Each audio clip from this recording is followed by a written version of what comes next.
वेंकटेश के नारियल के बाग थे। वो नारियल के पेड़ों पर चढ़कर नारियल तोड़ता था और फिर इन नारियलों को व्यापारी को बेचकर पैसे कमाता था। वेंकटेश और शुभलक्ष्मी दोनों अपने बेटे मुर्गन को पढ़ा लिखा कर बड़ा ऑफिसर बनाना चाहते थे।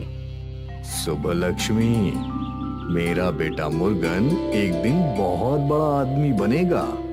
हाँ बनेगा ही, आप इतनी मेहनत जो कर रहे हैं। मेहनत तो करनी ही पड़ेगी ना।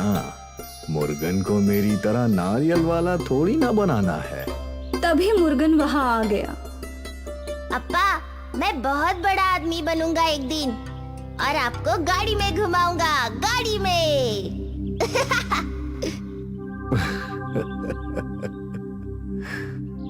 वेंकटेश हर मौसम में नारियल के पेड़ पर चढ़कर नारियल तोड़ता था। वो अपने काम में निपुण था। बारिश का मौसम शुरू हो चुका था और लगातार 2 दिनों से बारिश रुक ही नहीं रही थी। भगवान करे ये बारिश जल्द ही रुक जाए। हाँ, लेकिन आज तुम पेड़ पर मत चढ़ना, पेड़ गीले होंगे। अरे मेरी शुभलक्ष्मी, मैं पहले भी गीले पेड़ों पर चढ़ चुका हूँ। वो तो मैं जानती हूँ, पर सावधानी बरतना बहुत जरूरी है ना। अरे तुम मेरी फिक्र मत करो, मैं बड़ी ही सावधानी से पेड़ पर चढ़ूंगा। ठीक है। कुछ घंटों में बारिश रुक गई और धीरे धीरे पेड़ सूखने लगे। वेंकटेश घर से निकल रहा था नारियल तोड़ने के लिए। अप्पा, मैं भी आज आपके साथ आऊंगा। मुझे भी पेड़ पर चढ़ना सीखना है। अरे पर अभी नारियल के पेड़ गिरे होंगे। अगर आप गीले पेड़ों पर चढ़ सकते हो तो मैं भी चढ़ सकता हूँ।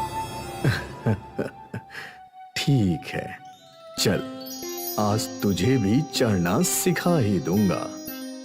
संभल कर चढ़ना, मेरे बेटे के हाथ पांव तुड़वा मत देना। हाँ। वेंकटेश और मुर्गन अपने नारियल के बाग में पहुँचे। यहाँ वेंकटेश मुर्गन को चढ़ना सिखाने लगा। ये देख मुर्गन, ऐसे बड़े अच्छे से देख देख के कदम रखना, समझा? ठीक है अप्पा। मुर्गन कोशिश करने लगा पर उसका संतुलन बन ही नहीं रहा था। तो कोशिश करते रहो, मैं तब तक नारियल तोड़ता हूँ। ध्यान से कदम रखना, वरना तेरी अम्मा मुझे चिल्लाएगी। जी अप्पा। यहाँ वेंकटेश दूसरे पेड़ों को देखने लगा। बारिश की वजह से पेड़ पर काई जम गई है। मुझे बहुत सावधानी से पेड़ पर चढ़ना होगा। फिर वेंकटेश नारियल के लंबे पेड़ पर चढ़ गया। उसने उस पेड़ के सारे नारियल तोड़ दिए। यहाँ मुर्गन अब भी नारियल के पेड़ पर चढ़ने की कोशिश ही कर रहा था। वेंकटेश एक पेड़ के बाद दूसरे पेड़ पर चढ़ा। यहाँ भी उसने सारे नारियल तोड़ दिए। वो इस पेड़ से नीचे उतर ही रहा था कि अप्पा! मुर्गन की आवाज सुनकर वेंकटेश का संतुलन बिगड़ गया और काई के फिसलन की वजह से वो पेड़ से नीचे गिर गया। अप्पा! अप्पा! मुर्गन अपने अप्पा के पास पहुंचा तो वेंकटेश के सर से खून बह रहा था। मुर्गन ने तुरंत कुछ गांव वालों को आवाज लगाई। सब दौड़ते चले आए और वेंकटेश को हॉस्पिटल में एडमिट करवा दिया। यहाँ कुछ घंटों तक वेंकटेश का ऑपरेशन चला। शुभलक्ष्मी और मुर्गन दोनों के आंसू रुक ही नहीं रहे थे। जब ऑपरेशन खत्म हुआ और डॉक्टर बाहर आए, वो ठीक है ना? वो जिंदा तो है, पर उनके रीढ़ की हड्डी बुरी तरह से दब चुकी है।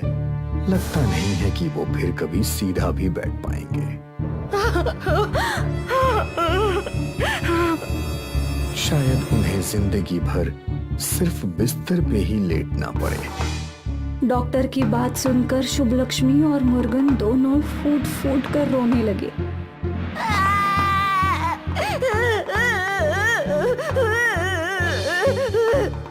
अब हमारा क्या होगा? हे भगवान! शुभलक्ष्मी और मुर्गन वेंकटेश से मिलने अंदर गए। शुभलक्ष्मी, तू चिंता मत कर, मैं जल्द ही ठीक हो जाऊंगा।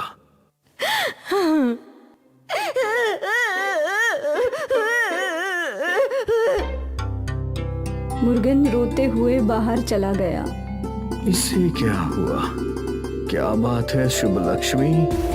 डॉक्टर ने बोला कि आप कभी बैठ नहीं पाओगे।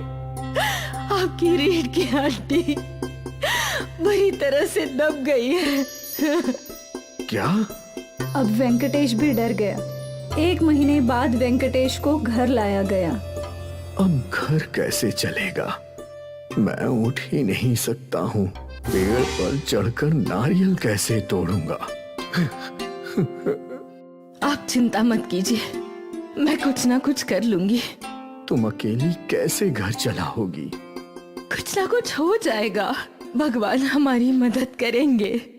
और बस तभी दरवाजे पर खटखट हुई। वेंकटेश का दोस्त स्वामी उसे देखने आया था। भाई, आज ही गांव लौटा हूँ। तुम्हारे बारे में सुनकर बहुत बुरा लगा। मैं कोई मदद कर सकता हूँ तो जरूर बताना। अन्ना, क्या आप मेरे लिए कोई काम ढूंढ सकते हैं? काम ढूंढ नहीं सकता, पर बता सकता हूँ। क्या मतलब? अक्का, आपकी नारियल की बर्फी पूरे गांव में फेमस है। आप नारियल की बर्फी बनाकर बेचें तो अच्छे पैसे जरूर कमाएंगी। क्या मेरी नारियल बर्फी लोग खरीदेंगे? बिल्कुल, आप कोशिश तो कर सकती हैं ना? हाँ, कोशिश करने में हार्जी क्या है? शुभ लक्ष्मी को पैसे कमाने का एक रास्ता मिल गया। अगली सुबह शुभ लक्ष्मी ने नारियल को बर्फी बनाई और गांव के बाजार में ठेला लगाकर बैठ गई। कई गांव वाले शुभ लक्ष्मी को देख रहे थे, पर किसी ने उसकी बर्फी नहीं खरीदी। तभी वहां स्वामी पहुंचा। अक्का, मुझे आधा किलो नारियल की बर्फी दे दो। जी अन्ना।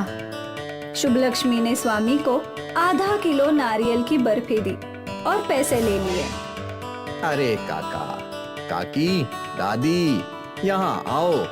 ये बर्फी इतनी स्वादिष्ट है ना, जरा चक्कर तो देखो। आओ आओ आओ।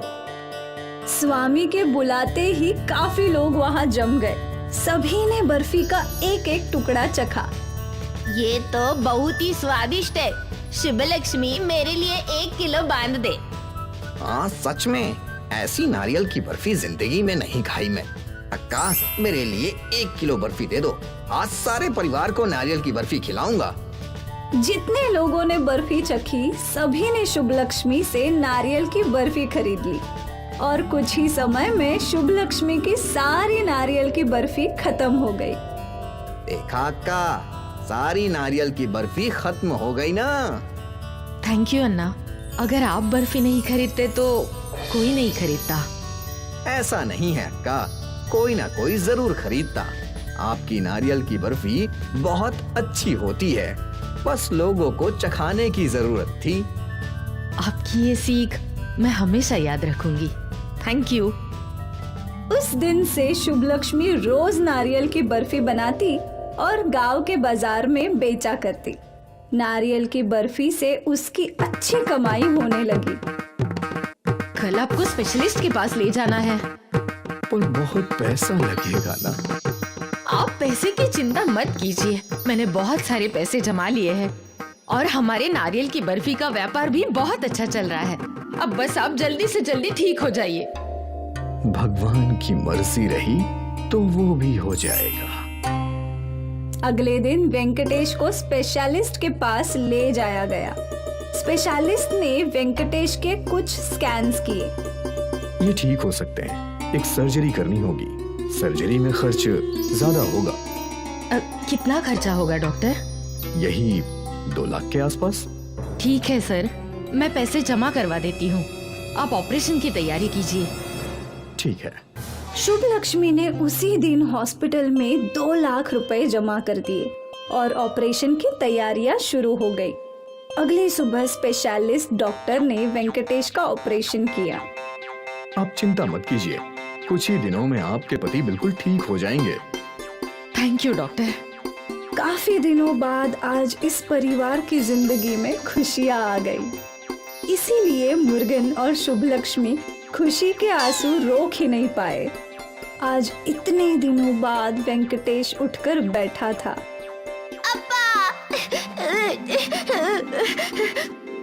अरे मुर्गन, अब क्यों रो रहा है? अब तो सब कुछ ठीक हो गया है। हाँ, अब सब ठीक हो गया है। भगवान का बहुत बहुत शुक्रिया। कुछ दिनों बाद वेंकटेश चलकर अपने घर गया। शुभ लक्ष्मी, अगर तू नहीं होती तो मेरा क्या होता? सब कुछ अच्छा ही होता। अब सब ठीक है ना, तो बीते बातों को सोचना ही नहीं चाहिए। आप आराम कीजिए। मुर्गन, अप्पा का ख्याल रखना। मैं नारियल बर्फी बेच कर आती हूँ। आज भी बेचने जाओगी? इस नारियल बर्फी की वजह से ही सब कुछ ठीक हुआ है। इसने हमारी तब मदद की जब हमारा बुरा वक्त चल रहा था, तो अच्छे वक्त में हम थोड़ी इसका साथ छोड़ सकते हैं। मैं जल्दी लौट आऊंगी।